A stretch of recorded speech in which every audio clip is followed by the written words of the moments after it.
میں بھی کہتا ہوں کہ عرش والے میری توقیر سلامت رکھنا، فرش کے سارے خداؤں سے الجھ بیٹھا۔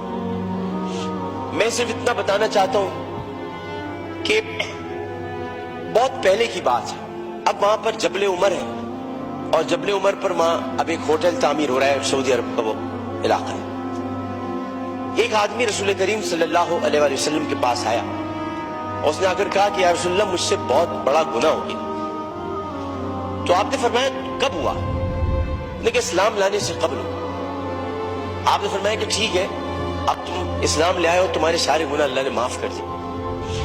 اس نے کہا میری بات سن لیجیے رسول اللہ، میں آپ سے بات کرنا چاہتا ہوں، اپنے دل کا بوجھ ہل کرنے لگا۔ آپ نے کہا کہو تم کیا کہنا چاہتے ہو؟ اس نے کہا یا رسول اللہ میری ایک بچی تھی، اور میں اس بچی کو جب وہ 5 سال کی ہوئی تو میں اس بچی کو کہا میں چلو تمہیں جنگل لے کے چلتا ہوں، اور میں اس کو لے کر چلا۔ جناب اسپیکر توجہ چاہوں گا، میں اس کو جنگل لے کر چلا۔ اب میں اس لیے لے کر چلا کیونکہ میری عزت پر حرف آ رہا تھا کہ میرے گھر بچی کو پیدا ہوئی۔ نبی کریم بہت غور سے سن رہے تھے، صحیح بخاری اور صحیح مسلم میں اس حدیث کو بیان کیا، ترمذی شریف میں بہت تفصیل کے ساتھ۔ تو انہوں نے بہت توجہ سے سنا، اور آپ کہنے لگا میں جنگل میں لے کے گیا، پھر میں نے ایک گڑھا کھودا۔ گڑھا کھودنے کے بعد میں نے بچی سے کہا اس میں لیٹ جاؤ۔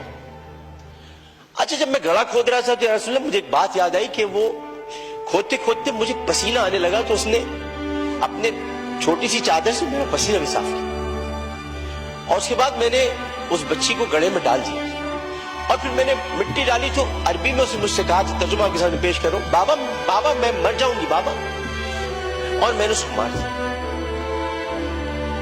بہت دیر تک خاموشی حجر رسول میں رہی۔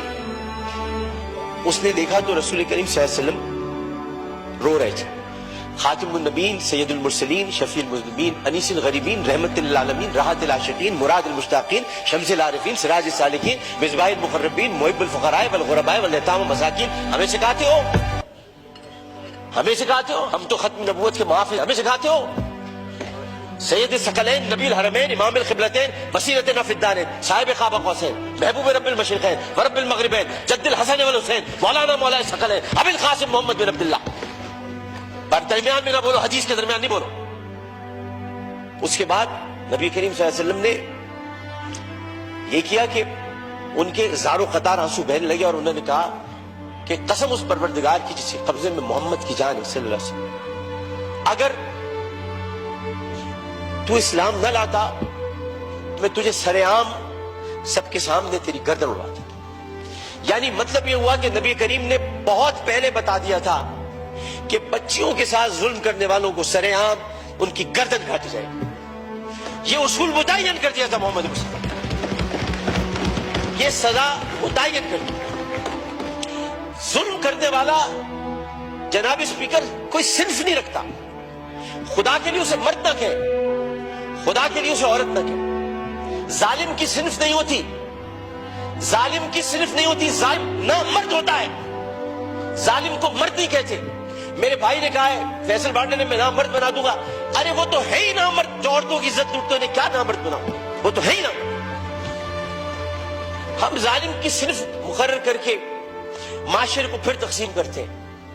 ہمیں کسی کی صنف مقرر نہیں کرنی، ہمیں صرف اور صرف قرآن اور سنت کے مطابق ان سزاؤں کا احیا کرنا ہے جن کی ضرورت ہے۔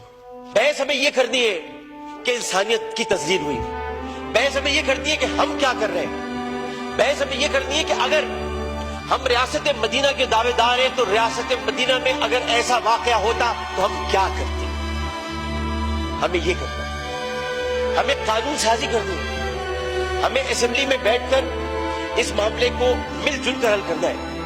جبکہ قرآن کہتا ہے ان الصفا والمروہ من شعائر اللہ، جب اللہ نے 2 پہاڑوں کو مروہ اور صفا کو عزت دے دی تو پھر ان کی عزت کیوں نہ اتاری جائے، جنہوں نے پہاڑوں کے نام پر عزت دینے والے پروردگار کی پیدا کی ہوئی مروہ کو بے عزتی کے ساتھ اس کی عصمت دری کی، ان کی عزت کیوں نہ اچھالی جائے، ان کی گردن کیوں نہ کاٹی جائے، ان کو سر عام پھانسی کیوں نہ دی جائے۔